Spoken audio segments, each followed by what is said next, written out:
Hello, today we will guide you through how to add optical flow to videos in CapCut. To get started, open the CapCut app and make sure you're in the editing workspace. This is where you'll be able to import your footage and apply speed effects. If you already have a project open, that's fine too, as long as you can access the timeline.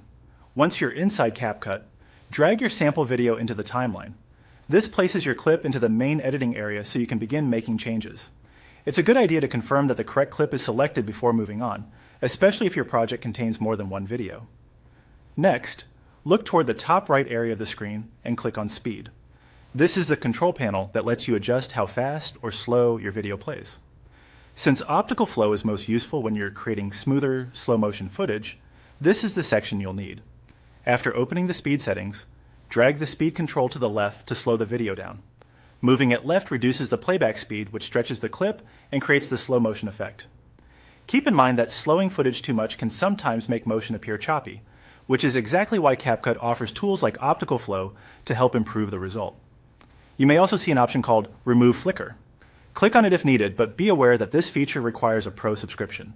If you don't have access to that plan, you can simply continue with the rest of the process. It's an optional enhancement and not the main setting we're focusing on here. Now click on Smooth Slow-Mo. This is the feature area that helps CapCut generate more natural-looking frames between existing ones.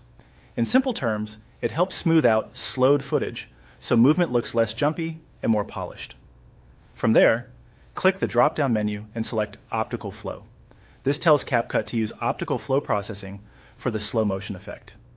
Optical flow works by analyzing movement between frames and creating in-between motion, which can make your slowed video look much smoother than a standard speed reduction.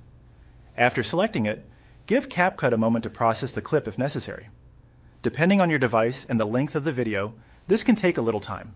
Once it finishes, preview your footage in the timeline to check the result.